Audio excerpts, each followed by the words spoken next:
जय श्री हरी. आज आपण शबरीच्या जीवनचरित्राला ऐकणार आहोत. प्रभू श्रीरामांची वर्षानुवर्ष वाट पाहणारी, थकलेल्या डोळ्यांनीही रामाच्या वाटेकडे आस लावलेली आणि प्रभू श्रीरामांच्या दर्शनानंतर आपण चाखलेली बोरं खाऊन देवाला तृप्त करणारी म्हणजे ती शबरी. पण या पलीकडे तिची ओळख काय? प्रभू श्रीरामांवर तिची एवढी भक्ती कशी जडली? या प्रश्नांची उत्तरं फारच कमी जणांना ठाऊक असतात. चला तर जिची उष्टी बोरं खाऊनही प्रभूंनी तृप्तीचा ढेकर दिला अशा शबरीची कहाणी तिच्या बोरां इतकीच गोड आणि हृदयस्पर्शी आहे. गोष्ट काही वर्षांपूर्वीची. दंडकारण्यातील भिल्ल वस्तीच्या प्रमुखाची लेक, अवघ्या 10 वर्षाची शबरी आपलं निरागस बालपण जपत होती. आई वडिलांनी ठरविलेलं लग्न, त्यासाठी सुरू असलेली लगबग याचं भान तिला मुळीच नव्हतं. कारण अंगणातल्या बोकड्याच्या पिल्लांशी तिची गट्टी जमली होती. दिवस रात्र या तिच्या नव्या सवंगड्यांसोबत तिचे खेळ सुरू असायचे. आपल्या लग्नाच्या दिवशी या आपल्या सवंगड्यांशी कायमची ताटातूट होणार ही आईकडून कळलेली वार्ता ऐकून लहानगी शबरी हिरमुसली. असं होऊ नये यासाठी तिने आईची समजूत घातली. विनवण्या झाल्या, अश्रू गाळले, पण सगळेच प्रयत्न मात्र व्यर्थ. अखेर आईनं दटावलं आणि वैतागून वडिलांसमोर शबरीला उभं केलं. पिल्लांना मारू नका.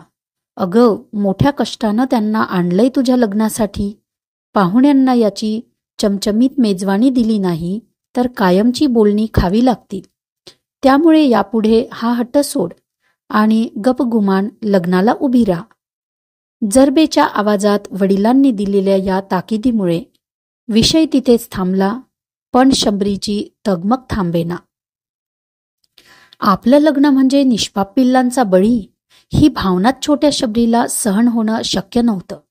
लग्नाचा दिवस जसजसा जवळ येऊ लागला तसा तिचा निश्चय पक्का झाला. माझ्या लग्नामुळे पिल्लाचं मरण ओढवणार असेल तर मला लग्नच नको, या विचाराने छोटी शबरी घरातून बाहेर पडली. रात्रभर धावत राहिली. मनात भीती होतीच, पण भिल्लाच्या त्या पोरीला जंगलाची वाट काही नवी नव्हती. रात्रभर धावायचं आणि उजाडताच इतरांच्या नजरा चुकवण्यासाठी झाडावर लपून बसायचं. दिवस सरत होते. वाट फुटेल तिथे लहानग्या शबरीची पावलं धावत होती. मात्र मनातील सद्भावनांना परमेश्वराचा आशीर्वाद मिळाला आणि म्हणून एका पहाटे तांबडे फुटताच झाडावर दडून बसलेल्या शबरीला एका मुनींचा आश्रम नजरेस पडला. आश्रम कुणाचा, ऋषी कोण, अशी कोणतीही माहिती नसताना शबरीनं पहाटे उठावं, झाडलोट करून आश्रमाची स्वच्छता करावी आणि पुन्हा झाडावर चढून बसावं, हा दिनक्रम आखला. आपला आश्रम इतका वेळेत स्वच्छ कसा होतो हे पाहून सुरुवातीला मतंग ऋषींना आश्चर्य वाटलं. मात्र हे आपल्या शिष्यांचे काम नव्हे हे त्यांनी ताडले. याचा छडा लावण्यासाठी रात्रभर जागत राहिलेल्या ऋषींनी सकाळी छोट्याशा शबरीला पकडले. प्रेमाने तिची विचारपूस केली. मात्र घाबरलेल्या शबरीच्या तोंडातून शब्दही फुटेना. मग ऋषींनीच तिची अवस्था जाणून तिला त्याच आश्रमात राहण्यास सांगितलं आणि त्या दिवसापासून शबरी त्या आश्रमाची लेक झाली. आश्रमात अनेकांनी सेवा करत तिने एक सुंदर उद्यान फुलविले. दिवस आनंदात जात असतानाच मतंग ऋषींना भगवंतांकडून समाधीचा संदेश मिळाला. पुढील 2च दिवसात ऋषीमुनी आपल्याला कायमचे सोडून जाणार हे समजताच आश्रमातील सर्वजण अस्वस्थ झाले. मुनींची भेट घेत त्यांचा उपदेश घेण्यासाठी त्यांच्याकडे गर्दी करू लागले. छोटी शबरी प्रत्येकांशी मुनींचा होणारा संवाद ऐकत होती. काहींचा बोध होत होता तर काही बाबी मात्र तिच्या कोवळ्या मनाला समजत नव्हत्या. अखेरीस न राहून तिने मुनींना प्रश्न केला की उद्धार म्हणजे काय? माझा उद्धार व्हावा यासाठी मी काय करू? गुरुजींनी तिच्या मस्तकावर हात ठेवला आणि मोठ्या प्रेमाने म्हणाले, काळजी करू नकोस, तुझा उद्धार आपोआपच होणार आहे. तरीही तिच्या चेहऱ्यावरचे भाव ओळखून मुनी म्हणाले की तुझ्या उद्धारासाठी प्रभू श्रीराम स्वतः येथे येतील. यानंतर सर्वांचा निरोप घेऊन मुनी निघून गेले.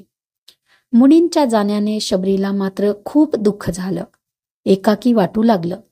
रात्री उशिरा ती झोप लागणार इतक्यातच तिच्या मनात विचार चमकला. रात्री उशिराने प्रभू राम आले तर आमची कशी भेट होणार? त्यांच्या येण्याची नेमकी वेळ ठाऊक नसल्याने ती अस्वस्थ झाली. त्यांची वाट पाहत रात्रभर जागीच राहिली.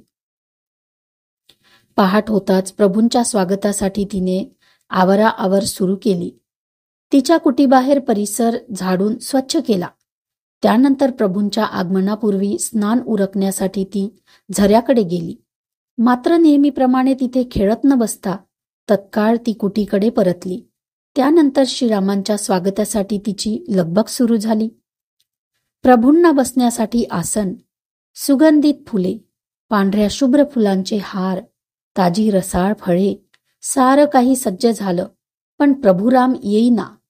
तो दिवस सरला आणि त्यानंतर प्रत्येक दिवस हाच नेम सुरू झाला.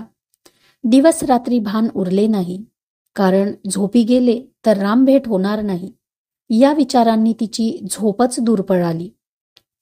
आजपर्यंत तिने श्रीरामांना पाहिले नव्हते, त्यामुळे मनातल्या मनात ती त्यांचे चित्र रेखाटायची आणि मनातच त्यांची पूजा करायची.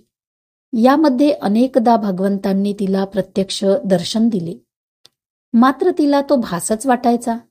प्रभूंची आस लावून नेमके किती दिवस सरले हे तिलाही कळलं नाही.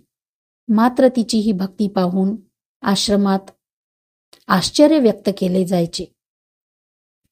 तारुण्यातील तिच्या भक्तीचे अनेक दाखल दिले जातात.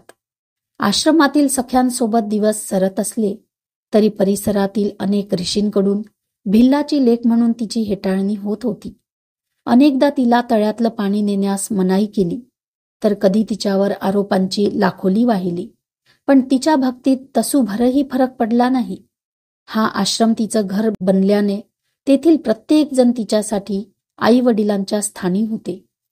त्यामुळे आईवडिलांनी कधी खडे बोल सुनावले तर नाराज होण्याचं कारण काय, असं ठामपणे सांगणारी शबरी अनेक उदाहरणांतून कायमच भेटते. त्यातच रोजचा दिवस उगवायचा तो केवळ श्रीरामांच्या ओढीने. ध्येय निश्चित असलं की मग मार्गातले काटेही टोचत नाहीत, ही शबरीने दिलेली सर्वात मोठी शिकवण म्हणावी लागेल. वार्धक्यातही स्वच्छतेचा नेम ती चुकवत नव्हती. आश्रमातील प्रत्येकजण तिला विश्रांती घेण्याची विनंती करायचा. प्रत्येकजण तिला कामात हातभार लावण्यासाठी धडपड करायचा. मात्र प्रभू रामांच्या स्वागतासाठी आपल्याच हातून सारी तयारी व्हावी हा अट्टहास तिने कधीच सोडला नाही.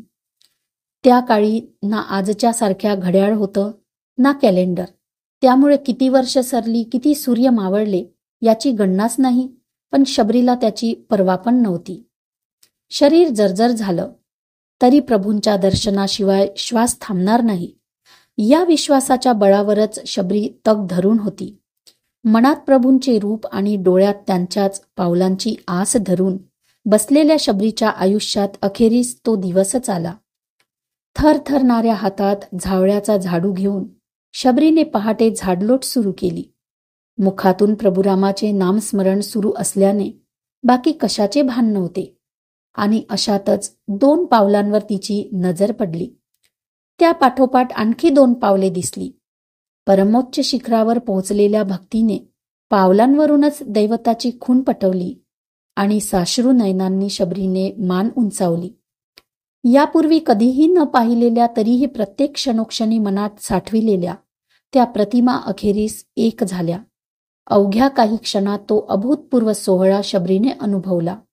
कोटी सूर्यांचं तेज, अनेक चंद्रांची शीतलता एक झाल्या आणि शबरीची भक्ती फळाला आली. अखेर तुम्ही आलात प्रभू, हे शब्द आसमंतात घुमले आणि शबरीने प्रभू श्रीरामांच्या चरणांवर लोळण घेतली. एरवी कधीही मातेसमान असलेल्या महिलेला आपल्या पायांना स्पर्श करू न देणारे राम त्या दिवशी मात्र अढळ नजरेने ही भक्ती स्वीकारत होते. त्यानंतर प्रभूंच्या पाद्यपूजनाचा शबरीने धरलेला हट्ट प्रभू रामांना मोडवला नाही. लक्ष्मणाने हरथेने समजावण्याचा प्रयत्न केला, मात्र शबरीप्रमाणे श्रीरामही भक्तीच्या या सोहळ्यात मग्न झाले होते. शबरी आणि प्रभू रामांच्या या भेटीचा सोहळा वाल्मिकी रामायणात शब्दबद्ध करण्यात आला आहे.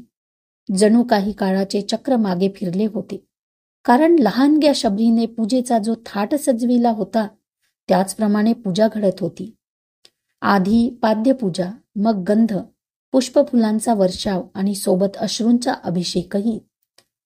मग शबरीने काही फळं वेचून आणली. यामध्ये नक्की कोणत्या फळांचा समावेश होता? बोरं होती की अन्य फळं? याबाबत अनेक विवाद आहेत. मात्र त्या वादात न पडता बोरांसारख्या काही फळांचा सर्वत्र उल्लेख असल्याने शबरींची बोरं हीच म्हण प्रचलित झाली. शबरीने चाखलेली बोरं पाहून लक्ष्मणाच्या चेहऱ्यावर आठ्या पडल्या. मात्र तरीही रामाने प्रेमभराने त्याचा केलेला स्वीकार म्हणजे शबरीच्या वर्षानुवर्षाच्या भक्तीची पोचपावतीच होती. त्या लहानशा कुटीत असा सोहळा संपन्न झाला, ज्याचे दाखले आजच्या कलियुगातही दिले जातात. शबरीने आपल्या कृतीतून शिकवलेली भक्तीची नवी परिभाषा आपणही जपली तर भगवंताच्या भेटीपासून आपल्याला कधीही वंचित राहावे लागणार नाही. ना कोणती दांभिक वृत्ती, ना अतिरिक्त खर्चिक पूजापाठ. केवळ मनातील निर्माण भक्तीची आस इतकी सोपी कृती शिकवणारी शबरी माई पुढील अनेक पिढ्यांसाठी गुरु म्हणून एक आदर्श बनली.